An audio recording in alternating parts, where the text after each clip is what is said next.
In the summer of 1943, enemy fighters circled like vultures over the Mediterranean, their guns blazing at what they thought was easy prey. A lone Allied transport plane, supposedly carrying supplies, had wandered into their trap. The enemy pilots smiled beneath their masks, anticipating another quick victory to add to their records. They had no idea they were about to face the most skilled pilot in the Allied forces. What happened next would be whispered about in airfields across 3 continents. But the truth would remain buried in classified files for decades.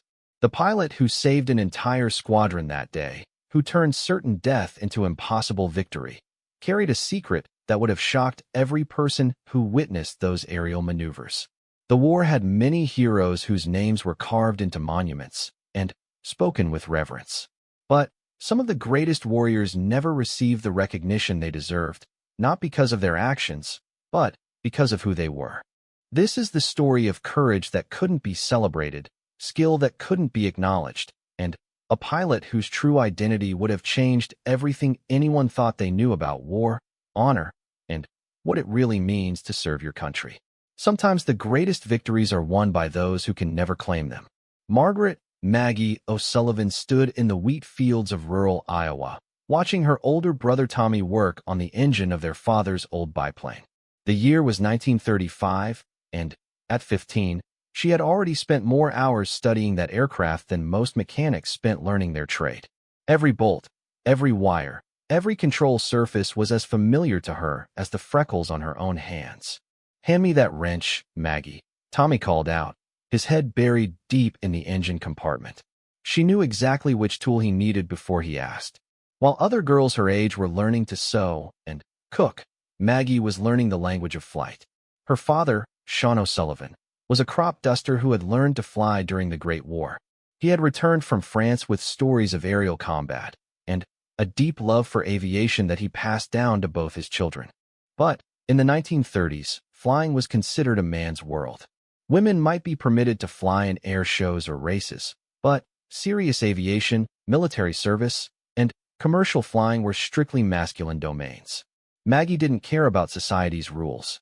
Every morning before school, she would help her father check the plane and prepare for the day's dusting runs. She memorized every gauge, every switch, every procedure. Her father noticed her dedication and began teaching her the basics of flight theory, though he never imagined she would actually take the controls. The breakthrough came on a foggy October morning when Sean O'Sullivan collapsed while preparing for a flight. A mild heart attack left him conscious but unable to fly. The Hendersons' crop needed dusting that day, or they would lose their harvest to insects. The family couldn't afford to lose the income from the job. "I can do it," Maggie said quietly as they sat around the kitchen table, discussing their options. Tommy laughed. "Maggie, you've never even sewed. You can't just jump in a plane and start crop dusting." But her father looked at her with new eyes. He had seen her watching, learning, absorbing every detail of flight operations. He had watched her hands follow his movements on the controls during ground demonstrations. Something in her steady gaze told him she was serious. "Show me," he said simply. That afternoon, with her heart pounding and her father beside her in the passenger seat, Maggie O'Sullivan took the controls of an aircraft for the first time. She taxied the biplane to the end of their makeshift grass runway, checked the wind direction, and pushed the throttle forward. The plane responded to her touch as if it had been waiting for her all along. The takeoff was smooth, the climb steady. Her father watched in amazement as she maintained perfect altitude and heading, her hands steady on the stick, her eyes constantly scanning the instruments and horizon. When they reached the Henderson farm, she began the delicate work of crop dusting, flying precise patterns just feet above the stalks, releasing the pesticide in perfect coverage patterns. "Where did you learn to fly like this?" her father asked when they landed. "I've been flying with you every day for years," she replied. "I just never had my hands on the controls." From that day forward, Maggie became her father's unofficial co-pilot. She flew the difficult jobs, the tight spots, the emergency runs when weather made flying dangerous for anyone with less skill. Word spread quietly through the farming community about Sean O'Sullivan's assistant, though most people assumed it was his son doing the flying. Maggie didn't mind the anonymity. She was flying, and that was all that mattered. But she dreamed of something bigger. She read every aviation magazine she could find, following the careers of famous pilots, studying new aircraft designs, and watching the growing tensions in Europe with a pilot's eye. She knew that war was coming, and she knew that when it arrived, pilots would be in desperate demand. She also knew that the military would never accept a woman as a combat pilot. In 1938, when she turned 18, Maggie made a decision that would change the course of her life. She began studying not just how to fly, but how to become someone else. She practiced deepening her voice, changing her walk, binding her chest to flatten her figure. She studied how men moved, how they talked, how they interacted with each other. Tommy had left for college, and her father's health was declining. The crop dusting business was struggling as larger agricultural companies moved into the area with better equipment and lower prices. Maggie knew she needed to find another way to fly. The answer came in the form of a recruiting poster she saw in town. The Army Air Corps was expanding, preparing for the war everyone knew was coming. They needed pilots, and they needed them badly enough to lower some of their traditional standards. Height requirements had been reduced, physical fitness standards adjusted, and training programs accelerated. But they still wouldn't accept women. That night, Maggie looked at herself in the mirror and began planning the most important performance of her life. She would need new identification, new papers, and a completely new identity. She would need to become everything she wasn't, while hiding everything she was. She would need to become Martin O'Sullivan. Over the following months, Maggie carefully constructed her male persona.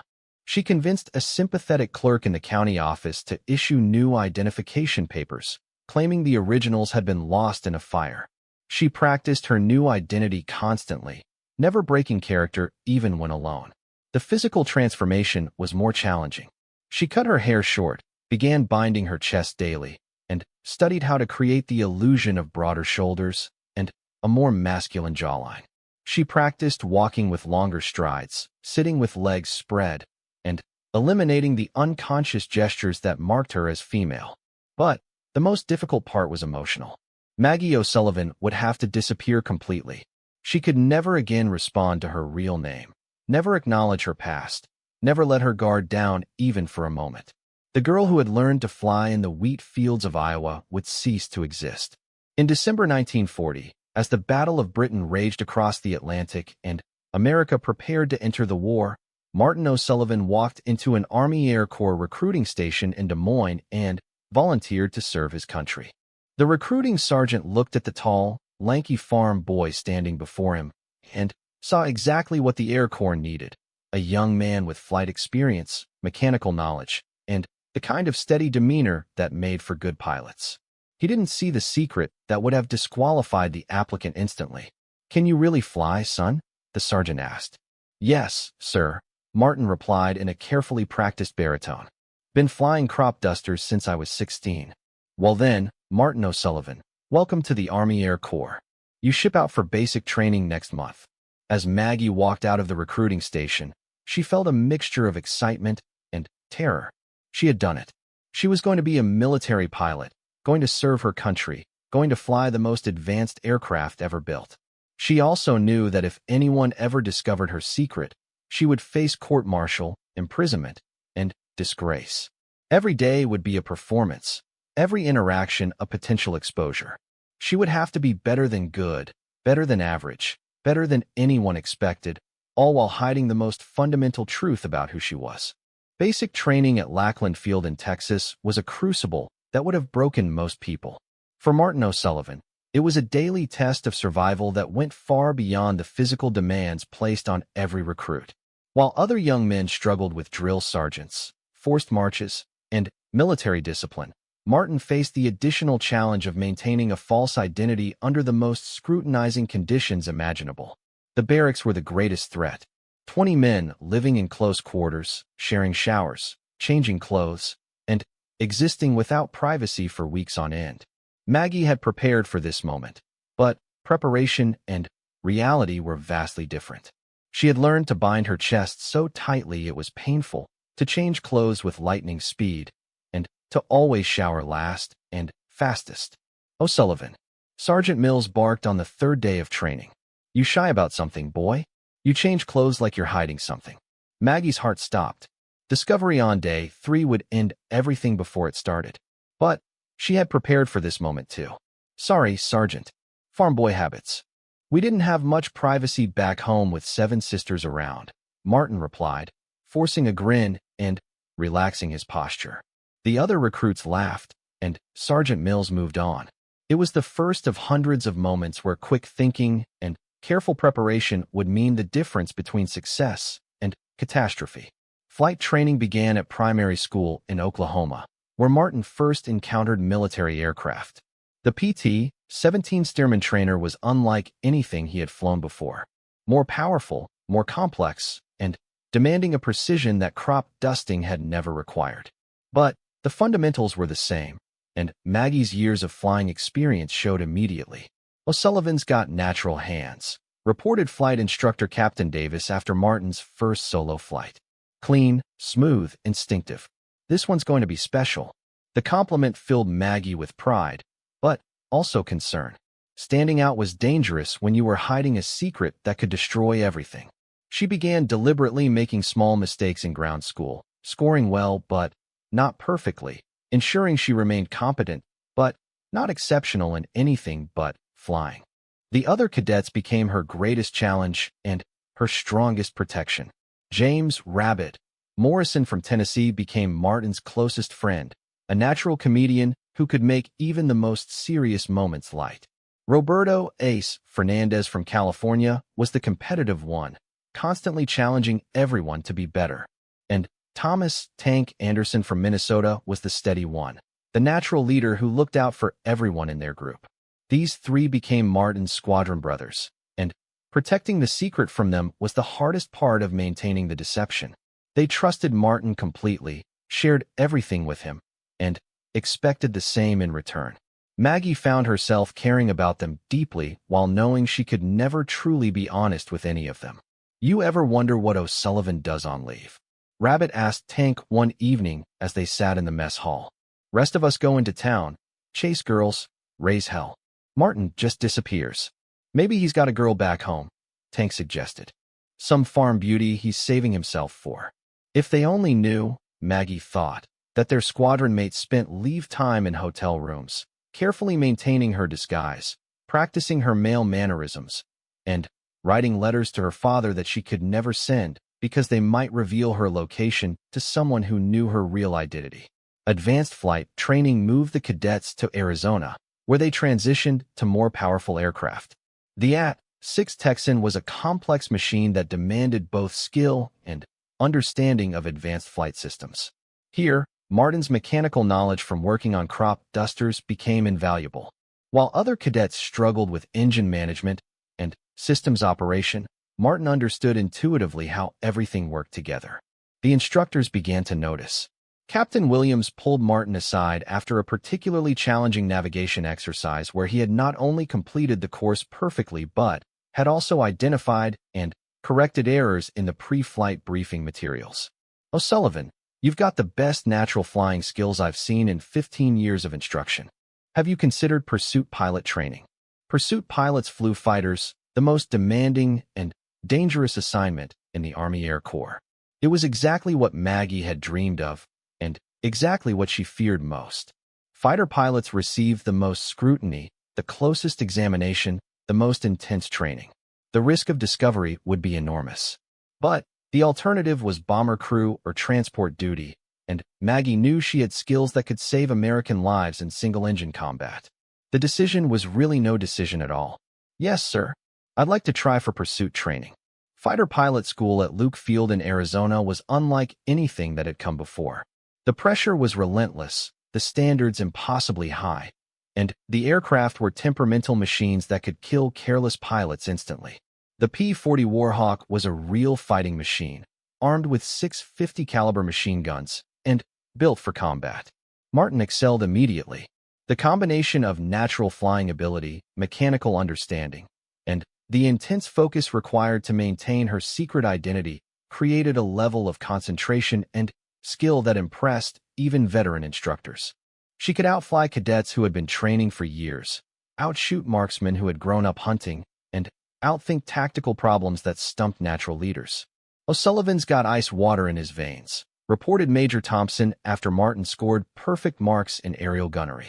Smooth, steady, deadly accurate. This kid's going to be an ace. But Maggie's greatest test came during formation flying exercises. Flying in close formation required absolute trust between pilots, perfect communication, and the ability to anticipate your wingman's every move. When Rabbit's engine began failing during a training mission over the desert, it was Martin who guided him safely back to base, talking him through emergency procedures and staying with him every mile of the way. "You saved my life up there," Rabbit told Martin that evening. "I don't know how you stayed so calm, but I'm alive because of you." The bond between the four squadron mates grew stronger through training. They were assigned to the same advanced combat unit and would deploy overseas together. Tank had become their unofficial leader, Rabbit was their morale booster, Ace was their competitive drive, and Martin was becoming their tactical genius and most skilled pilot. The English countryside in early 1942 was a patchwork of ancient fields and newly constructed military bases. RAF Debden, home to the 355th Fighter Squadron, was a collection of hastily built hangars, barracks, and runways carved out of farmland that had been peaceful for centuries.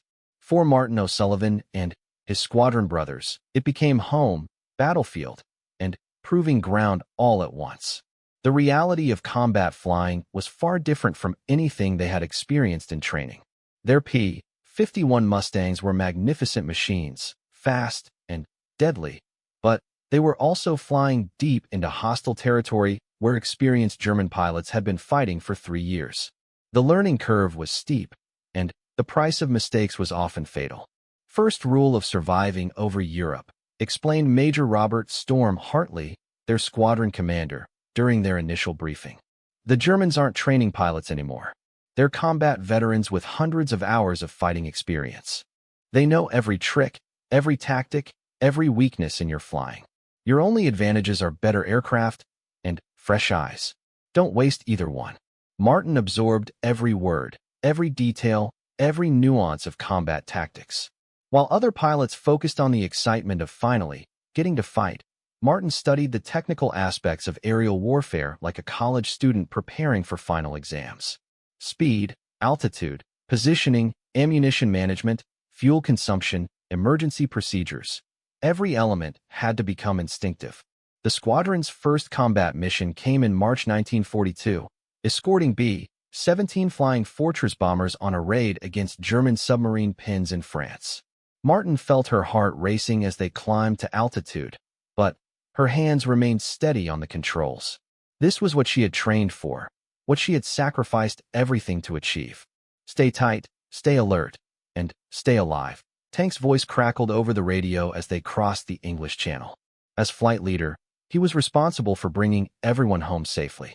The German fighters appeared like dark specks against the morning sky, diving out of the sun with the precision of wolves attacking a herd. Focke-Wulf 190s and Messerschmitt 109s, flown by pilots who had been fighting since the war began.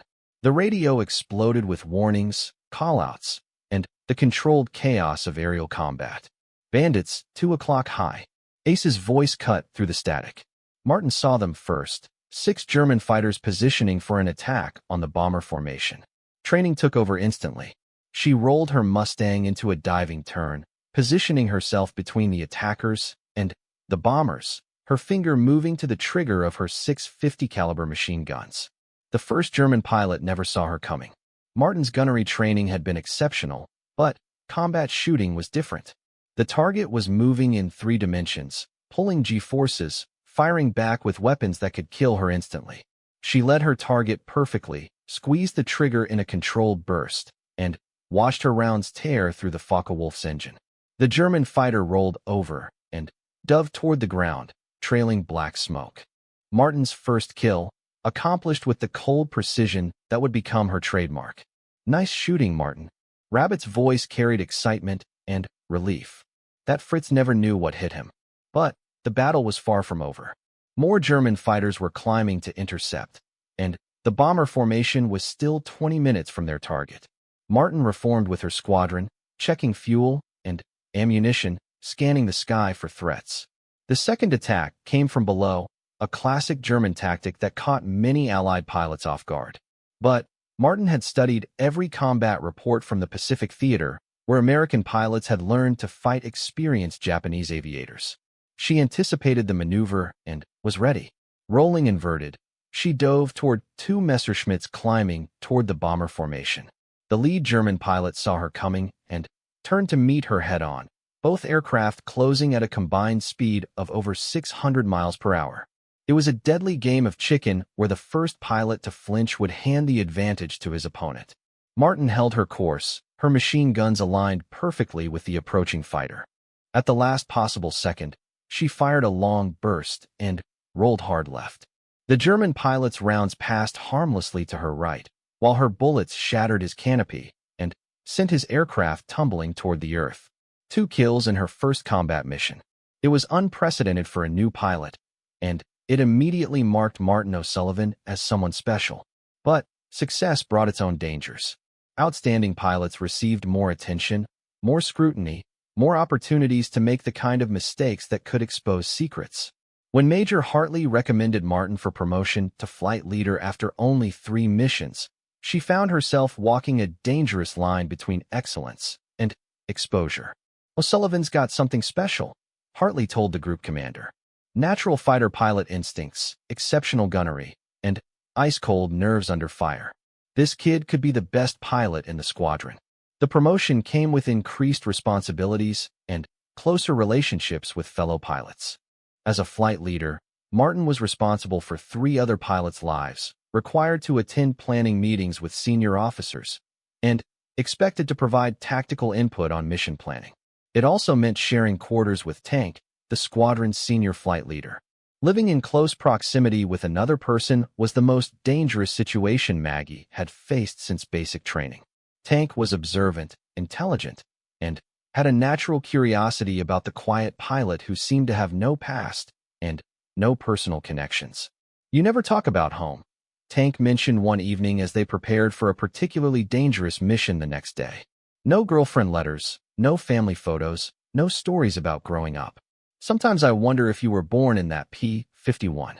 Martin had prepared answers for these questions, but each conversation was a minefield where one wrong word could trigger suspicions that might lead to discovery.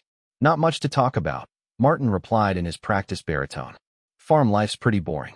Lost my mother when I was young. Father's not much for writing letters. Flying's all I ever wanted to do." It was mostly true, which made it easier to sell. But Tank's shrewd eyes suggested he wasn't entirely satisfied with the explanation. The missions continued relentlessly through the spring of 1942. Bomber escort, fighter sweeps, ground attack missions against German airfields, and supply lines. Martin's kill count climbed steadily. 5 confirmed victories by April, 8 by May, 12 by June. She was becoming an ace, one of the elite fighters whose skill and success made them targets for the most experienced German pilots. But it was the mission over France in July that would establish Martin O'Sullivan's reputation as one of the most dangerous pilots in the European theater. Intelligence reports indicated that German jet aircraft were being tested at an airfield near Reims.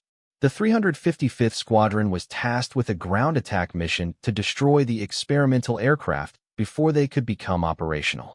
The mission went wrong from the beginning. Weather over the target was worse than forecast, German flak was heavier than expected, and enemy fighters were waiting in force. Tank's aircraft was hit by anti-aircraft fire on the first pass, forcing him to abort with a damaged engine. Rabbit's P-51 took cannon rounds from a German fighter and began losing fuel rapidly. Martin found herself leading a flight of damaged aircraft through increasingly dangerous airspace, with German fighters converging from multiple directions and fuel running critically low. The mission parameters called for immediate withdrawal, but the target aircraft were still intact on the ground. Making a decision that would define her reputation, Martin made a second attack pass alone. Flying her Mustang at treetop level, she strafed the German aircraft with clinical precision, destroying 3 experimental jets before pulling up into a climbing turn that brought her face-to-face with 4 Focke-Wulf 190s. What followed was a display of aerial combat skill that would be talked about in pilots' quarters for the rest of the war. Outnumbered 4-1, low on fuel and ammunition, Martin engaged the German fighters in a running battle that stretched across 50 miles of French countryside. Using every advantage her aircraft possessed, speed, maneuverability, and superior construction, she isolated the German fighters one by one. A climbing turn caught the first one in a vulnerable position, allowing a quick burst that sent him down in flames. A high-speed dive and recovery separated the second from his wingman, presenting a perfect deflection shot that exploded his fuel tank. The third German pilot was more experienced, matching Martin's maneuvers and forcing her into a turning fight that favored the lighter German aircraft. But Martin's mechanical knowledge gave her an edge. She knew exactly how to manipulate her engine settings to extract maximum performance without destroying her power plant. The dogfight lasted 15 minutes. Both aircraft by autumn of 1942, Captain Martin O'Sullivan had become a legend in the skies over Europe. With 23 confirmed kills and dozens of damaged aircraft to his credit, he was one of the top-scoring American pilots in the war. But fame was a double-edged sword that brought both recognition and deadly attention. German intelligence files now contained detailed descriptions of his aircraft, his tactics, and his flight patterns. Oberst Wolfgang the Black Baron Müller, Germany's third highest-scoring ace with over 180 victories, had been specifically assigned to hunt down the American Demon pilot, who had been inflicting devastating losses on German squadrons. Müller was everything Martin was not, a Prussian aristocrat with a military pedigree dating back centuries, classically trained at the finest aviation schools, and utterly conventional in his approach to aerial warfare. He flew with mathematical precision, relied on superior aircraft performance, and commanded through rigid adherence to established doctrine. What he could not understand was how a relatively inexperienced American pilot could consistently outfight veteran German aviators who had been trained from childhood for military service. Müller studied every available report about O'Sullivan's tactics, looking for patterns that would reveal vulnerabilities to exploit. But Martin's greatest strength was her unconventional background. Crop dusting had taught her to fly by instinct rather than rulebook, to improvise solutions to mechanical problems, and to operate aircraft at the very edge of their performance envelopes. Combat had refined these skills into a unique fighting style that combined technical expertise with intuitive flying ability. The personal cost of maintaining her deception was becoming increasingly difficult to bear. The close bonds formed with her squadron mates were both her greatest protection and her deepest torment. Tank, Rabbit, and Ace trusted her completely, sharing their fears, hopes, and secrets with someone who could never reciprocate honestly. "You know what I miss most about home?"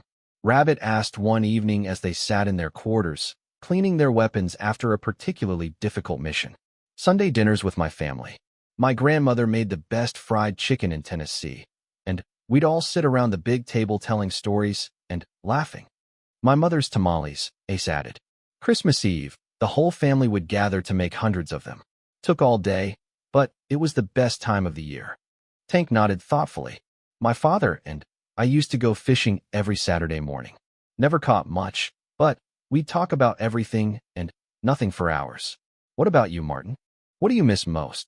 The question hung in the air while Martin struggled for an answer that wouldn't betray her secret. She missed her father's stories about flying in the Great War, missed helping him work on aircraft engines, missed the freedom of soaring over Iowa farmland without worrying about enemy fighters or maintaining a false identity.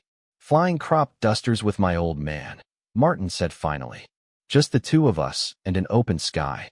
Simple times." It wasn't entirely a lie, but it wasn't the complete truth either. Nothing about her life could be completely honest anymore. The pressure increased when Colonel James Mitchell, the group commander, summoned Martin for a special assignment. Intelligence had identified a German research facility where advanced radar systems were being developed. A precision bombing attack was planned, but it would require fighter escort deep into German territory where the most experienced enemy pilots were based. "I want you leading the escort mission, O'Sullivan," Colonel Mitchell explained. "The Germans will throw everything they have at those bombers, including their top aces. We need our best pilot protecting our boys. "Yes, sir," Martin replied, knowing that this mission would likely bring her face-to-face with the very pilots who had been specifically assigned to hunt her down. The briefing revealed the full scope of the challenge. 12 B-17 bombers would attack the facility while 16 P-51 Mustangs provided escort. Intelligence reports indicated that at least 40 German fighters would intercept the formation, including several squadrons led by ace pilots with specific instructions to target the escort fighters. As Martin studied the mission profile, she realized that this was exactly the kind of engagement where her unconventional tactics would be most effective. Large-scale aerial battles favored pilots who could think quickly, adapt to changing conditions, and exploit momentary advantages. But it was also the kind of mission where mistakes would be fatal, not just for her, but for the bomber crews she was sworn to protect. The morning of the mission dawned clear and cold, perfect flying weather that would favor the defending German fighters.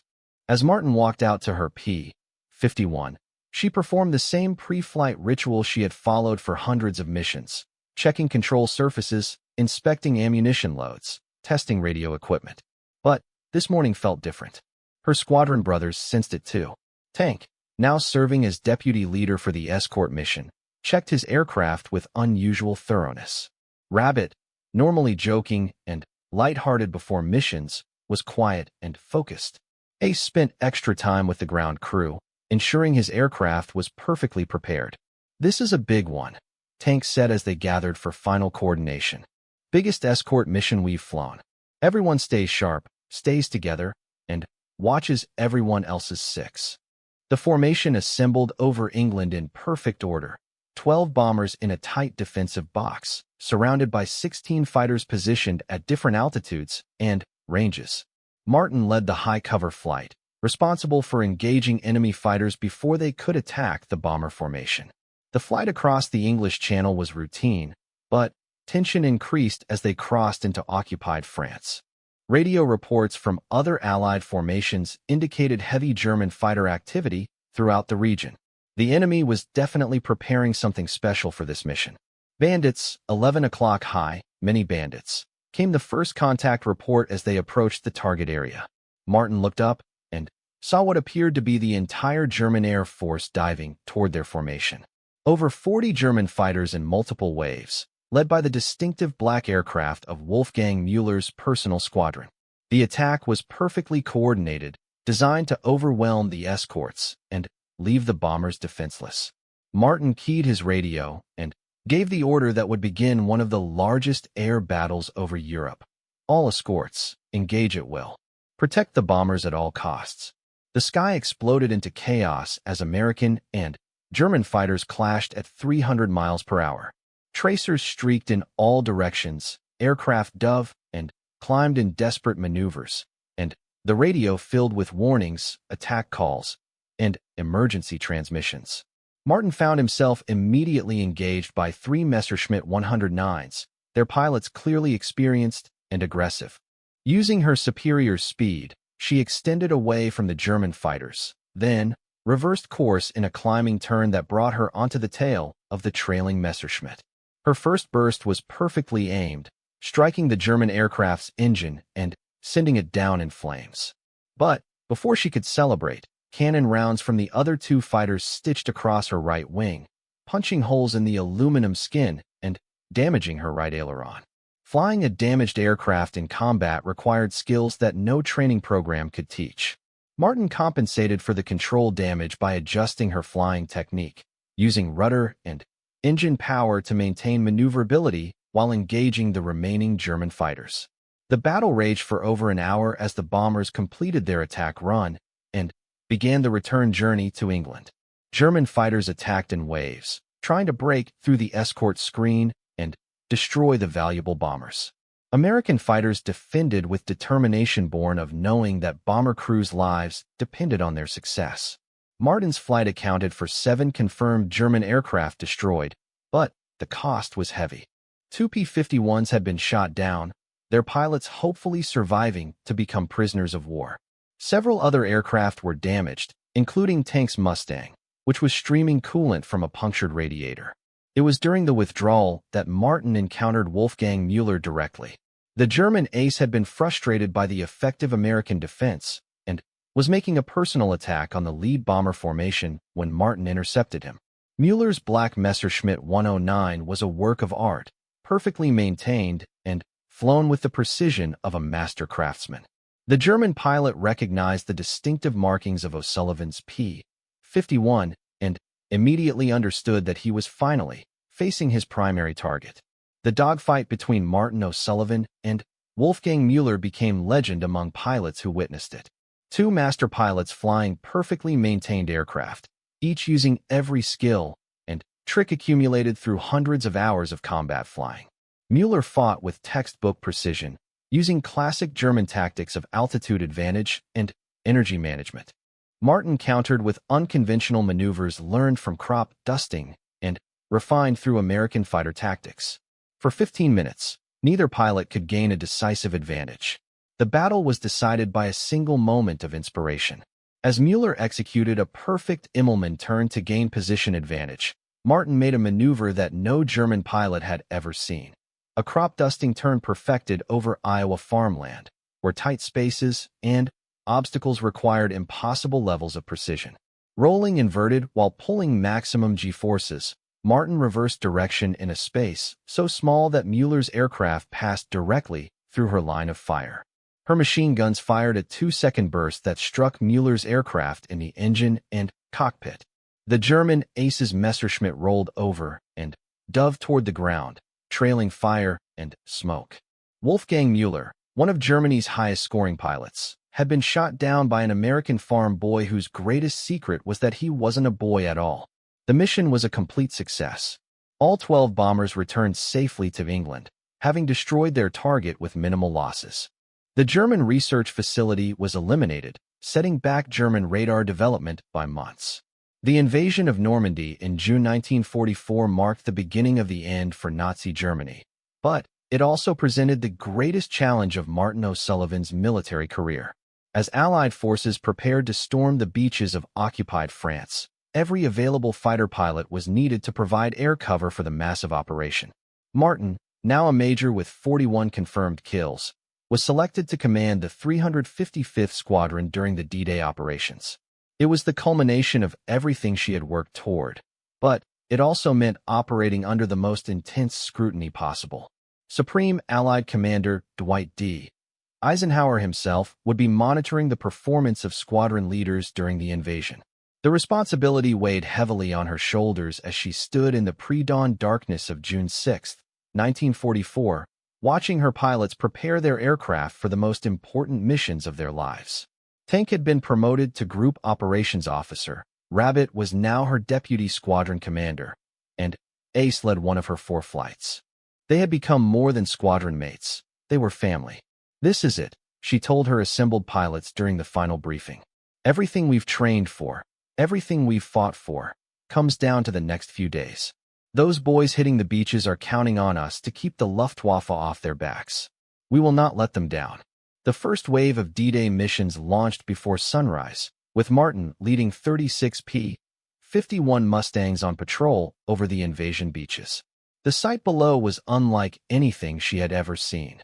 Thousands of ships covering the English Channel like a gray carpet, landing craft carrying Allied soldiers toward the fortified coastline, and the beginning of the liberation of Western Europe. German reaction was swift but poorly coordinated. Years of attrition had reduced the Luftwaffe to a shadow of its former strength, but the remaining German pilots were desperate and dangerous. They attacked the invasion fleet with kamikaze-like determination, knowing that failure meant the war was lost. Martin's squadron intercepted the first German attack just after sunrise. 16 Focke-Wulf 190s diving toward the landing craft loaded with American soldiers. The engagement was brief but decisive. 10 German aircraft destroyed, 6 driven off, and no damage to the invasion fleet. But the cost was mounting. By the end of the first day, Martin had lost 3 pilots, including young Lieutenant Morrison, Rabbit's younger brother who had joined the squadron just 2 months earlier. The personal toll of command decisions was becoming almost unbearable. "We couldn't save him," Rabbit said that evening, his voice hollow with grief. "My baby brother. and we couldn't save him. Martin wanted to comfort her friend, to share the burden of command responsibility, to reveal that she understood loss and sacrifice in ways that went beyond military duty. But the secret that protected her also isolated her from the very people she cared about most. The weeks following D-Day saw intensive combat as German forces attempted to halt the Allied advance. Martin's squadron flew multiple missions daily, engaging German fighters, attacking ground targets, and providing escort for bombers striking deep into German-held territory. It was during a ground attack mission in August 1944 that Martin finally faced the moment she had dreaded for 3 years. Her P-51 was hit by accurate anti-aircraft fire while attacking a German supply convoy, severely damaging her engine and forcing an emergency landing behind enemy lines. The crash landing was brutal but survivable. Martin's aircraft skidded across a French meadow, shedding pieces of wing and engine before coming to rest against a stone wall. She was bruised, cut, and probably had a concussion, but she was alive. But she was also alone in German-occupied territory, wearing a uniform that identified her as an American officer, and carrying a secret that would mean certain death if discovered. French resistance fighters found her before German patrols could arrive. They were members of a network that specialized in rescuing downed Allied airmen, smuggling them through occupied territory back to friendly lines. Their leader was Marie Dubois, a middle-aged schoolteacher whose husband had been executed by the Germans for resistance activities. "You are the pilot O'Sullivan, yes?" Marie asked in accented English as they treated Martin's injuries in a hidden basement. "The one who has shot down so many German aircraft." Martin nodded, still dazed from the crash and struggling to maintain her male persona despite her injuries and confusion. "You are younger than I expected," Marie observed, her eyes studying Martin's face with the keen perception of someone who had survived 3 years of German occupation by reading people accurately. Over the following days, as they waited for an opportunity to move Martin toward Allied lines, Marie continued to watch and evaluate. She had helped dozens of Allied airmen escape, and something about this one was different. The voice was carefully controlled, the mannerisms seemed practiced rather than natural, and there were small details that didn't quite fit. It was while helping Martin change bandages on her injured shoulder that Marie made the discovery that could have changed the course of military history. Despite Martin's careful binding, the injuries and medical treatment revealed what 3 years of military service had successfully hidden.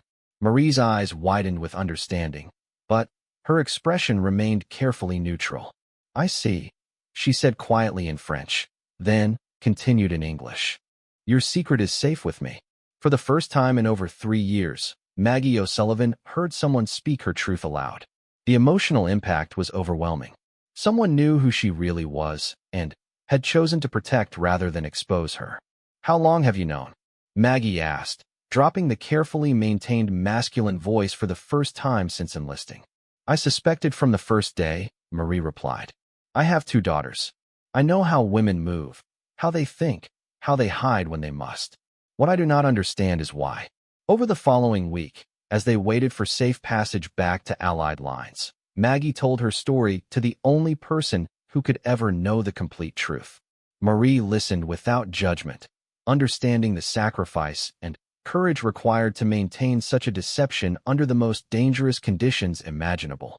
"You are remarkable," Marie said finally, "not just for your flying skills, but for your dedication to serving your country despite the cost. History will remember Martin O'Sullivan as a great pilot. It should remember Maggie O'Sullivan as a great woman." The evacuation came 10 days later. Marie's network successfully smuggled Martin back to Allied lines, where she was debriefed by intelligence officers and returned to her squadron. Officially, she had spent the time evading capture while making her way back to friendly territory. Her squadron mates welcomed her return with celebration and relief. Tank hugged her like a brother, Rabbit cried with joy, and Ace proclaimed that the 355th Squadron was complete again. They had no idea how close they had come to losing not just their commander, but discovering the truth about their friend. The war ended 8 months later with Germany's surrender in May 1945. Martin O'Sullivan had completed 342 combat missions, scored 47 confirmed aerial victories, and commanded one of the most successful fighter squadrons in the European theater. She had earned the Distinguished Service Cross, the Silver Star, the Distinguished Flying Cross with clusters, and the respect of every pilot who had served under her command. But, as Allied forces celebrated victory in Europe, Martin faced a new crisis. What happened to a war hero whose greatest achievement was built on a deception that could never be revealed? The solution came from an unexpected source. During post-war processing, a sympathetic administrative officer who had suspicions about Martin's background arranged for medical discharge due to combat stress and injuries sustained during the emergency landing in France. The paperwork was processed quietly, without the detailed medical examinations that might have revealed inconvenient truths. Martin O'Sullivan disappeared from military records as thoroughly as Maggie O'Sullivan had vanished from civilian life in 1940. Official records listed him as medically retired, relocated to civilian life, and lost to follow-up administrative contact. Maggie returned to Iowa under her original identity, claiming to have spent the war years working in aircraft factories. She married a local farmer who had served in the Pacific Theater, raised 2 children, and lived a quiet life that gave no hint of her extraordinary wartime service. Her former squadron mates occasionally wrote letters to the last known address for Martin O'Sullivan, but they never received replies. They assumed their former commander preferred to put the war behind him and move on with civilian life. Tank became a commercial airline pilot and, eventually, an airline executive. Rabbit returned to Tennessee and became a flight instructor, teaching a new generation of pilots the skills he had learned in combat. Ace moved to California and worked in the emerging aerospace industry, helping design the jets that would replace the propeller-driven fighters of World War II. None of them ever suspected that their wartime commander had returned to the Iowa farmland where her flying career began, living a quiet life as the wife and mother she had never been allowed to be while serving her country. Marie Dubois survived the war and became a teacher again in post-war France. She never spoke publicly about the American pilot she had helped escape, but she kept a photograph of a P-51 Mustang on her desk for the rest of her life. When students asked about it, she would smile and say it reminded her that heroes sometimes came in unexpected forms. Maggie O'Sullivan died in 1987 at the age of 67, taking her secret with her to the grave. Her family knew she had worked in aircraft factories during the war, but they had no idea that she had been one of the most skilled combat pilots in military history. The truth remained buried in classified files and forgotten records until 2019, when a military historian researching unexplained gaps in World War II personnel records discovered inconsistencies in Martin O'Sullivan's service jacket. Further investigation revealed medical records that didn't match, testimonials that seemed inconsistent, and administrative processes that had been handled outside normal procedures. The breakthrough came when the historian located Marie Dubois's wartime diary, donated to a French museum by her daughter. Hidden in coded entries about resistance activities was the truth about the American pilot she had helped escape from occupied France. DNA analysis of personal items found in Martin O'Sullivan's abandoned footlocker confirmed what the documentary evidence suggested. One of World War II's greatest fighter pilots had been a woman whose true identity had remained secret for over 70 years. The revelation sent shockwaves through military history communities around the world. Here was proof that gender had nothing to do with combat effectiveness, that courage and skill transcended social conventions, and that history's greatest heroes sometimes achieved their finest moments while hiding their true selves. Tank Anderson, now 88 years old and living in a retirement home in Minnesota, was among the surviving squadron members contacted by researchers. His reaction was simple and profound. Martin was the finest pilot I ever flew with, and the best friend I ever had. Learning that Martin was actually Maggie doesn't change any of that. It just makes me even more proud to have served with her. Today, a P-51 Mustang restored in the markings of Martin O'Sullivan's aircraft sits in the National Museum of World War II Aviation. The placard beside it tells the story of Major Margaret Maggie O'Sullivan, the farm girl from Iowa who became one of America's greatest fighter pilots while hiding the most fundamental truth about who she was.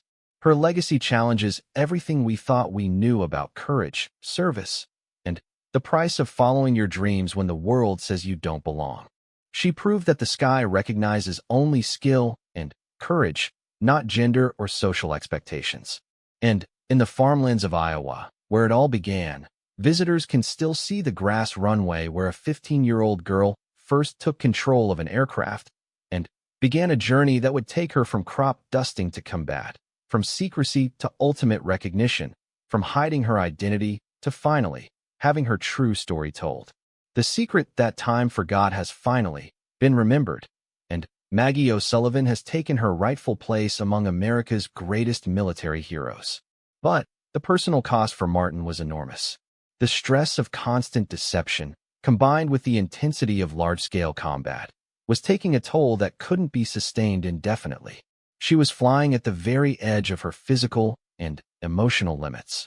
That evening, as the squadron celebrated their victory, Martin sat alone with her thoughts. She had become everything she had dreamed of being: an ace pilot, a war hero, a leader whose skills saved American lives every day. She had also become someone who could never again be completely honest with anyone, whose greatest achievements could never be properly acknowledged, whose true identity had to remain buried deeper than any military secret. The war was far from over, and greater challenges lay ahead. But, for one evening, in a small officers' club in rural England, Captain Martin O'Sullivan was simply another American pilot who had done his duty and lived to fly another day. Deep inside, Maggie O'Sullivan smiled and prepared for whatever tomorrow might bring. Turning, climbing, and diving in a deadly ballet that tested the limits of both machines and pilots. Finally, Martin gained a slight advantage in a climbing turn, allowing a snapshot that damaged the German's engine. Rather than continue the fight with a crippled aircraft, the experienced German pilot broke off and headed for home. The fourth Focke-Wulf had disappeared during the turning fight, likely low on fuel and unwilling to engage a pilot who had just shot down 2 of his squadron mates. Martin landed at Debden with less than 10 gallons of fuel remaining and bullet holes in her aircraft's wings and fuselage. Her gun cameras had recorded the entire engagement, providing proof of 3 confirmed kills and 1 probable. "I've never seen flying like that," Major Hartley said as he reviewed the gun camera footage. O'Sullivan took on 4 experienced German pilots and came out ahead. "This kid's not just good, he's extraordinary." The mission report went all the way up to headquarters, establishing Martin O'Sullivan as one of the premier fighter pilots in the European theater. It also earned her promotion to captain and command of her own flight. But success came with a price. German intelligence had identified the pilot of P-51 serial number 43 to 12,752 as a priority target. Special bounties were placed on the American who flies like a demon, and Germany's most experienced aces were tasked with hunting down the pilot who had single-handedly disrupted their jet aircraft program. Martin O'Sullivan had become famous throughout the Allied air forces as one of their most skilled combat pilots. She had also become one of the most hunted pilots in the war. And, through it all, her secret remained safe, protected by her skill, her careful preparation, and the loyalty of squadron mates who trusted her completely without knowing who she really was. None of them suspected that their quiet, competent, slightly mysterious friend was fighting a war on 2 fronts: against the enemy they would soon face overseas, and against the constant threat of discovery that could destroy everything she had worked to achieve. Graduation from flight school came in November 1941, just 3 weeks before Pearl Harbor. The 4 friends received their wings as second lieutenants in the Army Air Corps, qualified to fly the most advanced fighter aircraft in the American arsenal. They were assigned to the 355th Fighter Squadron, destined for deployment to England to join the war against Nazi Germany. At the graduation ceremony, as Martin stood at attention while the commanding general pinned pilot's wings on his uniform, Maggie felt a mixture of pride and fear that threatened to overwhelm her. She had done something no woman in American history had ever done: graduated from military flight training and been commissioned as a combat pilot. She had also committed herself to a deception that would have to be maintained under the most dangerous conditions imaginable. In combat, There would be no privacy, no quiet moments to drop the disguise, no opportunity for mistakes. But, as she looked at her 3 squadron brothers, as she felt the weight of the silver wings on her chest, as she contemplated the P-51 Mustangs they would soon be flying in combat over Europe, Maggie knew she had made the right choice. She was a pilot, a warrior, and soon she would have the opportunity to serve her country in its greatest hour of need. The attack on Pearl Harbor came 3 weeks later, bringing America fully into World War II. Within a month, the 355th Fighter Squadron was aboard a transport ship heading for England, carrying their aircraft in crates and their dreams of aerial combat in their hearts. Martin O'Sullivan stood at the rail of the transport ship, watching the American coast disappear behind them, and prepared for the greatest challenge of her life. Somewhere ahead lay Nazi-occupied Europe, veteran German fighter pilots, and the chance to prove that skill and courage mattered more than gender when it came to defending freedom. She had no idea that within a year, she would be recognized as one of the most dangerous pilots in the European theater, or that her secret would remain safe even as she became a legend among those who flew with her.